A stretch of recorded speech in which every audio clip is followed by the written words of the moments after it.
नमस्कार, live cities की night bulletin दिन भर बिहार में आपका स्वागत है। मैं हूं आपके साथ प्रीति झा। खबरों की शुरुआत करेंगे, लेकिन उससे पहले एक नजर डालते हैं आज की सुर्खियों पर। बिहार में 29 आईपीएस का तबादला, सीएम नीतीश ने कई योजनाओं को दी सौगात।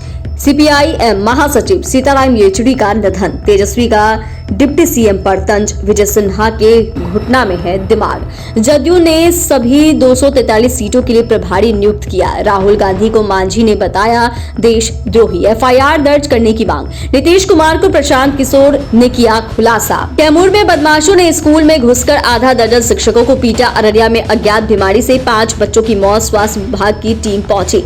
बिहार के कई जिलों में वज्रपात के साथ होगी भारी बारिश। और अब खबरें विस्तार से। बिहार सरकार ने पुलिस महकमे में बड़े पैमाने पर फेरबदल किया है। 29 आईपीएस अफसरों का नीतीश कुमार ने तबादला कर दिया। गृह विभाग ने अधिसूचना जारी की, कई जिलों के एसपी बदल गए। बिहार में नए डीजीपी की तैनाती के बाद नए सिरे से पुलिस महकमे में तैनाती की जा रही है। जिन जिलों के एसपी बदले गए उनमें नालंदा, नवादा, बक्सर, पूर्णिया, कटिहार, समस्तीपुर, शिवहर, गोपालगंज, जमुई, भोजपुर समेत कई जिले शामिल हैं। नए पुलिस महानिदेशक आलोक राज के आने के बाद यह सबसे बड़ा तबादला है। सारण में मुख्यमंत्री नीतीश कुमार ने जिले वासियों को कई योजनाओं की सौगात दी है। उनका कार्यक्रम मढ़ौरा एवं अमनौर के उपहार में था। मुख्यमंत्री मढ़ौरा के राजकीय पॉलिटेक्निक कॉलेज पहुंचे, जहां पर उन्होंने क्षेत्र के 68 अलग अलग भवन व योजनाओं का शिलान्यास किया, जबकि उन्होंने 3 भवन का उद्घाटन किया। मुख्यमंत्री ने पॉलिटेक्निक कॉलेज परिसर में करीब 59.93 करोड़ की लागत में बनने वाले 8 मॉडल थाना और 22 पुलिस भवन के साथ 38 अन्य भवनों का शिलान्यास किया। वहीं कई योजनाओं का भी आधारशिला रखी। सीपीआईएम के महासचिव और पूर्व राज्यसभा सांसद सीताराम येचुरी का गुरुवार को 72 साल की उम्र में निधन हो गया। वे लंबे समय से बीमार थे। उनका दिल्ली के एम्स में इलाज चल रहा था। येचुरी ने 2015 में प्रकाश करात की जगह सीपीएम महासचिव का पद संभाला। एम्स के आईसीयू में भर्ती येचुरी को भर्ती कराया गया था। वह एक बीमारी से ग्रसित थे। इससे पहले माकपा नेता येचुरी को 19 अगस्त को तेज बुखार होने पर एम्स के इमरजेंसी विभाग में भर्ती कराया गया था। हालांकि उस समय उन्हें निमोनिया होने की वजह से अस्पताल में भर्ती कराया गया था। नेता प्रतिपक्ष तेजस्वी यादव कार्यकर्ता जनसंवाद यात्रा के क्रम में तीसरे दिन दरभंगा पहुंचकर 5 विधानसभा के कार्यकर्ताओं के साथ बैठक की।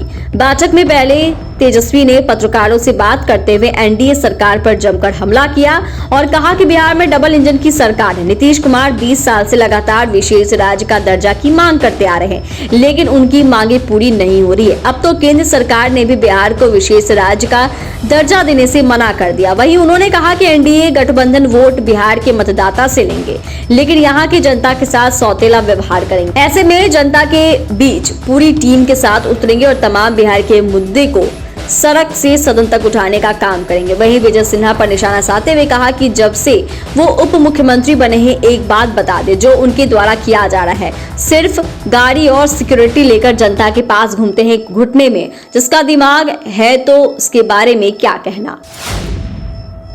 साल 2025 में होने वाले बिहार विधानसभा चुनाव को लेकर सियासी गतिविधियां तेज होने लगी है। सभी दल विधानसभा चुनाव को लेकर धीरे धीरे एक्टिव मोड में आते जा रहे हैं। जदयू ने राज्य की सभी 243 सीटों के लिए विधानसभा प्रभारियों को नियुक्त कर दिया। वहीं बिहार में मुख्य विपक्षी दल आरजेडी ने कार्यकर्ताओं को एकजुट करना शुरू कर दिया। आरजेडी नेता तेजस्वी यादव कार्यकर्ता संवाद करने निकले गए तो जदयू ने अपनी तैयारी शुरू कर दी। विधानसभा चुनाव में पार्टी को बूथ लेवल पर मजबूत बनाने के लिए जदयू ने सभी 243 सीटों के लिए प्रभारी नियुक्त कर दिया। सभी विधानसभा प्रभारियों को पार्टी की तरफ से तमाम तरह के निर्देश दिए गए हैं। केंद्रीय मंत्री जीतन मांझी ने लोकसभा में नेता प्रतिपक्ष राहुल गांधी पर जोरदार हमला बोला है। अमेरिका में दिए उनके बयान को उन्होंने न केवल अभद्र टिप्पणी बताया, बल्कि देशद्रोह से भी जोड़ दिया।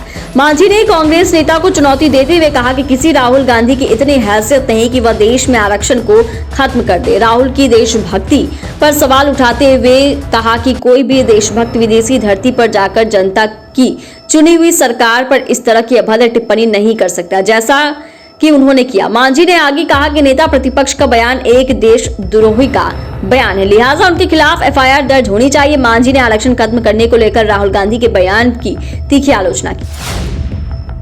जनसुराज के सूत्रधार प्रशांत किशोर सीमांचल के 2 जिलों के दौरे पर है। पूर्णिया में मां पूरन देवी मंदिर के दर्शन के बाद उन्होंने प्रेस कॉन्फ्रेंस किया। उसके बाद एक बैठक में शामिल हुए। इस दौरान जनता के सामने उन्होंने जनसुराज की सोच और विजन को रखा। प्रशांत किशोर ने कहा कि मैंने CAA NRC का विरोध किया तो नीतीश कुमार ने मुझे जदयू से निकाल दिया। उन्होंने कहा कि जदयू मुसलमानों के हक की बात करती है पर संसद में वक्त कानून का समर्थन भी करती है। उन्होंने कहा कि नीतीश कुमार और जदयू आज जब मुस्लिम समाज असहज है तब वह समाज के साथ नहीं खड़े हैं। उन्होंने कहा कि जदयू आज भाजपा के साथ गठबंधन में शामिल हो गई, जिसने देश की संसद में CAA NRC के कानून पास किए और जिसके खिलाफ पूरे देश में विरोध प्रदर्शन जो है वो किए जा रहे हैं। फिर भी नीतीश कुमार ने अपनी कुर्सी बचाए रखने के लिए बीजेपी के साथ गठबंधन किए।